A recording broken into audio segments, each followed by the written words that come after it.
ಎಲ್ಲರಿಗೂ ನಮಸ್ಕಾರ. ನನ್ನ ಯೂಟ್ಯೂಬ್ ಚಾನಲ್ಗೆ ಸ್ವಾಗತ. ಪ್ರೀತಿಯ ದ್ವಿತೀಯ PUC ವಿದ್ಯಾರ್ಥಿಗಳೇ, ಇನ್ನೇನು ಕೆಲವೇ ದಿನಗಳಲ್ಲಿ ನಿಮ್ಮ ಫೈನಲ್ ಎಕ್ಸಾಮ್ ಶುರುವಾಗಲಿದೆ ಅಲ್ವಾ? ನಿಮ್ಮ ಪರೀಕ್ಷಾ ಕೇಂದ್ರಗಳು ನಿಮ್ಮ ಕಾಲೇಜಿನಿಂದ ಹತ್ತಿರವಿರಬಹುದು ಅಥವಾ ದೂರವೂ ಇರಬಹುದು. ಪರೀಕ್ಷಾ ಕೇಂದ್ರಕ್ಕೆ ಏನೆಲ್ಲ ಹಿಡಿದುಕೊಂಡು ಹೋಗಬೇಕು ಬಾರದು ಅನ್ನೋದರ ಬಗ್ಗೆ ಈಗಾಗಲೇ ಮಾಹಿತಿಯನ್ನು ಪಡೆದುಕೊಂಡಿದ್ದೀರಿ.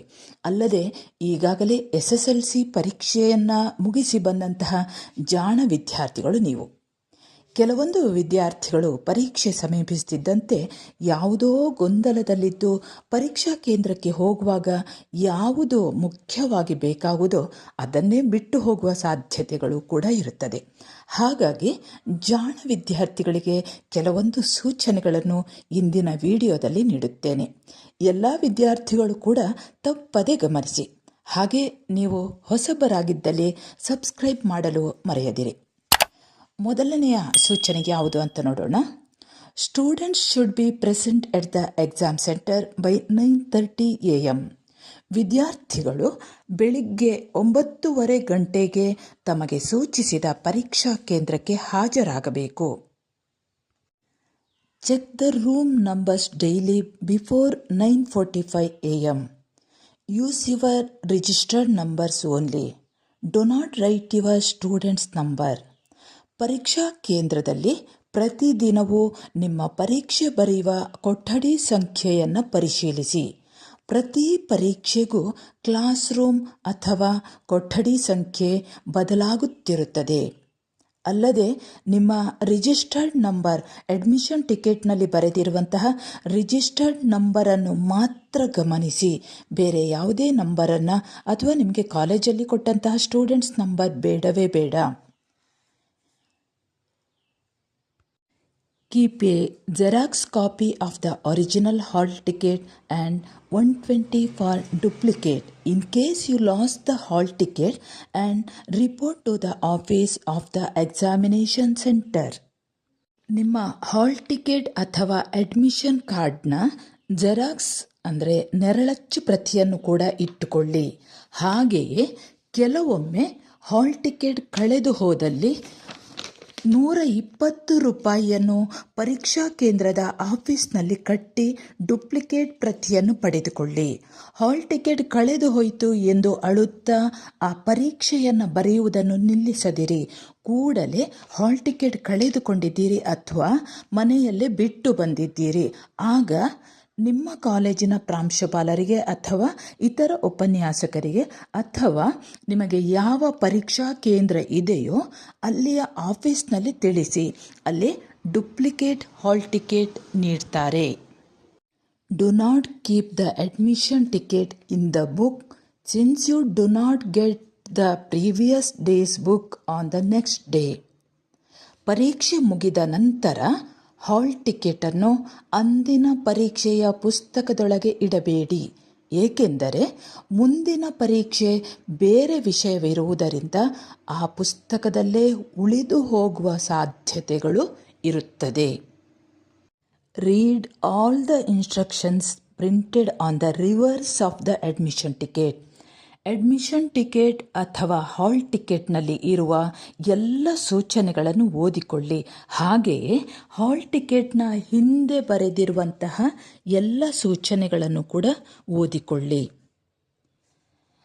Carry the following items: admission ticket, college ID card, stationery without stationery bag.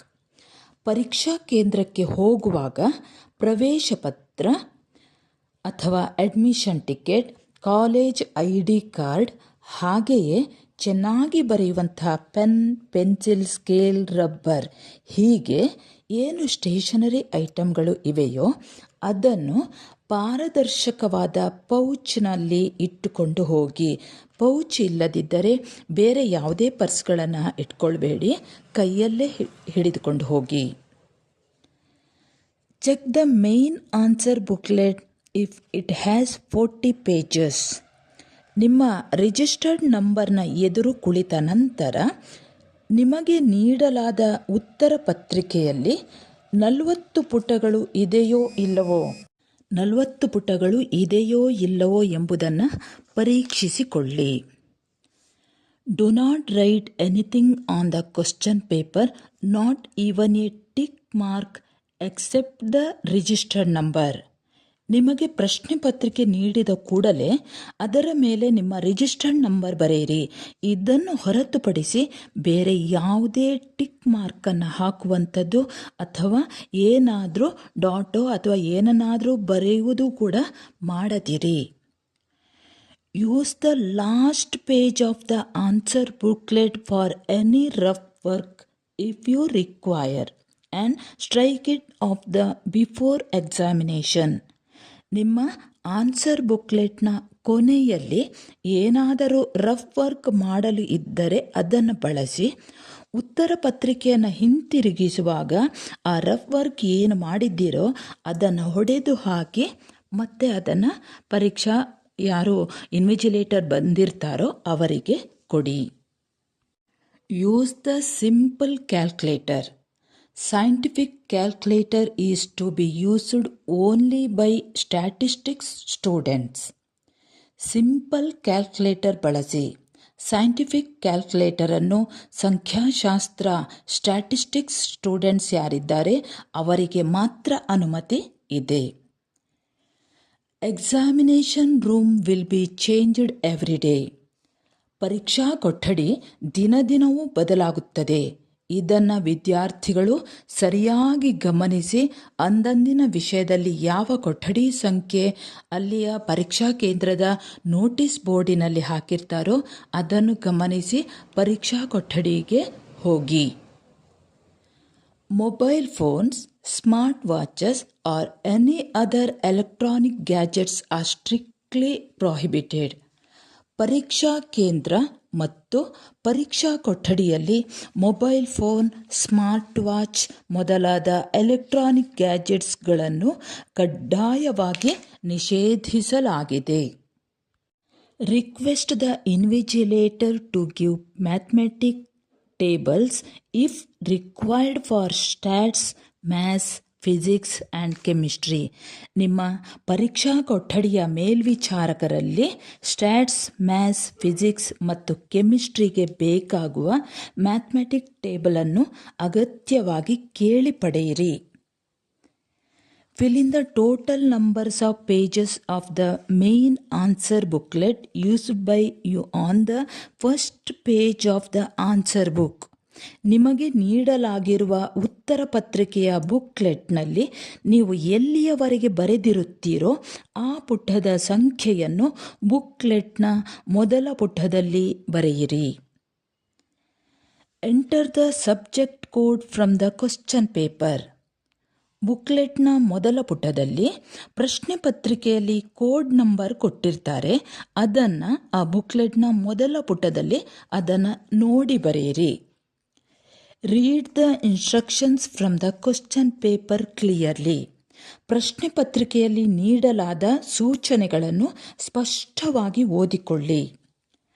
Right the question number as it is in the question paper. ಪ್ರಶ್ನೆ ಪತ್ರಿಕೆಯಲ್ಲಿ ಇರುವ ಸಂಖ್ಯೆಯನ್ನು ಸರಿಯಾಗಿ ಬರೆಯಿರಿ. Writing on palm, hands and clothes is prohibited. ಕೈ ಕಾಲಲ್ಲಿ ಅಥವಾ ಶರ್ಟ್ನಲ್ಲಿ ಅಥವಾ ಯಾವುದೇ ಪೇಪರಲ್ಲಿ ಬರೆದುಕೊಂಡು ಹೋಗುವಂಥದ್ದು ಅಥವಾ ಚೀಟಿಯನ್ನು ಹಿಡಿದುಕೊಂಡು ಹೋಗುವಂಥದ್ದು ಇದನ್ನು ಖಂಡಿತಕ್ಕೂ ಮಾಡದಿರಿ. ಇದರಿಂದ ಡಿಬ್ಬಾರ್ ಆಗುವ ಅವಕಾಶಗಳು ಹೆಚ್ಚು ಇವೆ. Additional pens of same ink to be taken, either black or blue. ಕಪ್ಪು ಅಥವಾ ನೀಲಿ ಶಾಯಿಯ ಪೆನ್ನನ್ನೇ ಬಳಸಿ. Take the signature of the room invigilator when change of ink is done. ಉತ್ತರ ಪತ್ರಿಕೆಯಲ್ಲಿ ಉತ್ತರವನ್ನು ಬರೆಯುವಂತಹ ಸಂದರ್ಭದಲ್ಲಿ ಒಂದು ಪೆನ್ನಿನ ಇಂಕ್ ಖಾಲಿಯಾಗಿ ಇನ್ನೊಂದು ಪೆನ್ ಅಥವಾ ಇನ್ನೊಂದು ಬೇರೆ ಬಣ್ಣದ ಕಪ್ಪು ಅಥವಾ ನೀಲಿ ಬಣ್ಣದ ಇಂಕನ್ನು ಬದಲಿಸುವಂತಿದ್ದರೆ ನಿಮ್ಮ ರೂಮ್ ಇನ್ವಿಜಿಲೇಟರ್ನ ಸಹಿಯನ್ನು ತೆಗೆದುಕೊಳ್ಳಿ. Discipline in the exam centre to be maintain strictly. ಪರೀಕ್ಷಾ ಕೇಂದ್ರದಲ್ಲಿ ಶಿಸ್ತನ್ನು ಕಾಪಾಡಿ. Leave the campus immediately after the exam. ಪರೀಕ್ಷೆ ಮುಗಿದ ತಕ್ಷಣ ಆ ಪರೀಕ್ಷಾ ಕೇಂದ್ರದಿಂದ ನಿರ್ಗಮಿಸಿ. Using the mobile phone before and after the exam in the campus is prohibited.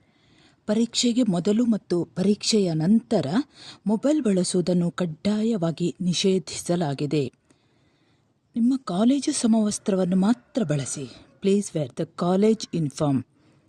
ಇನ್ನು ವಿದ್ಯಾರ್ಥಿಗಳೇ, ಸಮಯವನ್ನು ನೋಡಿ. ಬೆಲ್ ಟೈಮಿಂಗ್ಸ್ ಫಸ್ಟ್ ಬೆಲ್ ಇದೆ ಅಲ್ಲ, ಅದು 9:45 AM ಕೊಡ್ತಾರೆ. ಅದು ಎಂಟರ್ ದ ರೂಮ್, ಅಂದರೆ ಪರೀಕ್ಷಾ ಕೊಠಡಿಯನ್ನು ಪ್ರವೇಶಿಸಲಿಕ್ಕೆ 9:45 ಒಂದು ಬೆಲ್ ಕೊಡ್ತಾರೆ. ಆವಾಗ ನೀವು ಕೊಠಡಿಗೆ ಕ್ಲಾಸ್ ರೂಮಿಗೆ ಹೋಗಬೇಕು. ಇನ್ನು ಎರಡನೆಯ ಬೆಲ್ 10:15 10:15 ಕೊಡ್ತಾರೆ. ಆವಾಗ ಕ್ಲಾಸಿನ ಒಳಗೆ ನಿಮಗೆ ಕ್ವಶ್ಚನ್ ಪೇಪರನ್ನು ಕೊಡ್ತಾರೆ. Distribution of the question paper. ಇನ್ನು ಥರ್ಡ್ ಬೆಲ್ ಇದೆ, ಅದು 10:10ಗೆ ಥರ್ಡ್ ಬೆಲ್ ಕೊಡ್ತಾರೆ. ಆವಾಗ ಸ್ಟಾರ್ಟ್ ಆನ್ಸರಿಂಗ್, ನೀವು ಉತ್ತರ ಬರೆಯಲು ಪ್ರಾರಂಭಿಸಬೇಕು. ಇನ್ನು ಫೋರ್ತ್ ಬೆಲ್ ಇದೆ, ಅದು 10:45 ಕೊಡ್ತಾರೆ. ನೋ ಎಂಟ್ರಿ ಫಾರ್ ಲೇಟ್ ಕಮ್ಮರ್ಸ್, ಅಂದರೆ 10:15 ನಂತರ ಯಾರಿಗೂ ಪ್ರವೇಶವಿಲ್ಲ, ಯಾವುದೇ ವಿದ್ಯಾರ್ಥಿಗೂ ಪ್ರವೇಶವಿಲ್ಲ. ಇನ್ನು ಐದನೆಯ ಬೆಲ್ ಕೊಡ್ತಾರೆ, ಅದು 1 ಗಂಟೆಗೆ ಕೊಡ್ತಾರೆ. Half an hour to complete the exam, ಅಂದರೆ ಅರ್ಧ ಗಂಟೆ ಯಾವುದು ಈ ಪರೀಕ್ಷೆಯನ್ನು ಪೂರ್ಣಗೊಳಿಸಲಿಕ್ಕೆ ಇನ್ನೂ ಅರ್ಧ ಗಂಟೆ ಇದೆ ಅನ್ನುವ ಒಂದು ಸೂಚನೆ 1 ಗಂಟೆಗೆ, ಅದು ಐದನೆಯ ಬೆಲ್ ಕೊಡುವಾಗ. ಇನ್ನು ಆರನೆಯ ಬೆಲ್ ಅದು 1:25 ಟೈ ದ ಪೇಪರ್, ನಿಮ್ಮ ಉತ್ತರ ಪತ್ರಿಕೆಗಳನ್ನು ಕಟ್ಟಲು ಆರನೆಯ ಬೆಲ್, ಯಾವಾಗ 1:25. ಇನ್ನು ಏಳನೆಯ ಬೆಲ್ ಅದು ಕೊನೆಯ ಬೆಲ್, ಅದು 1:30 1:30 ಹ್ಯಾಂಡ್ ಓವರ್ ದ ಪೇಪರ್, ಅಂದರೆ ನೀವು ಬರೆದಂತಹ ಉತ್ತರ ಪತ್ರಿಕೆಯನ್ನು ಪರೀಕ್ಷಾ ಕೊಠಡಿಯಲ್ಲಿ ಯಾವ ಉಪನ್ಯಾಸಕರು ಇರ್ತಾರೋ ಅವರ ಕೈಗೆ ಒಪ್ಪಿಸಬೇಕು. ಪ್ರೀತಿಯ ವಿದ್ಯಾರ್ಥಿಗಳೇ, ಇವಿಷ್ಟು ಪರೀಕ್ಷಾ ಕೇಂದ್ರದಲ್ಲಿ ಪಾಲಿಸಬೇಕಾದ ಸೂಚನೆಗಳನ್ನು ಸರಿಯಾಗಿ ಆಲಿಸಿ. ನಾನು ಹೇಳಿರುವ ಸೂಚನೆಗಳು ಅಲ್ಲದೆ ಬೇರೆ ಸೂಚನೆಗಳನ್ನು ಕೂಡ ನಿಮ್ಮ ಪ್ರಾಂಶುಪಾಲರು, ಉಪನ್ಯಾಸಕರು ನೀಡಿರಬಹುದು. ಅದನ್ನೂ ಪಾಲಿಸಿ. ಪರೀಕ್ಷೆಯಲ್ಲಿ ಚೆನ್ನಾಗಿ ಬರೆಯಿರಿ. ನನ್ನ ಮತ್ತು ನಿಮ್ಮ ಎಲ್ಲ ಪ್ರೀತಿ ಪಾತ್ರರ ಮತ್ತು ಶ್ರೀದೇವರ ಹಾರೈಕೆಯೂ ನಿಮ್ಮ ಮೇಲಿರಲಿ. ಒಳ್ಳೆಯ ಯಶಸ್ಸು ಮತ್ತು ನೀವು ಎಣಿಸಿದಷ್ಟು ಅಂಕಗಳು ಸಿಗಲಿ. ಶುಭವಾಗಲಿ. ಶುಭವೇ ಆಗುತ್ತೆ.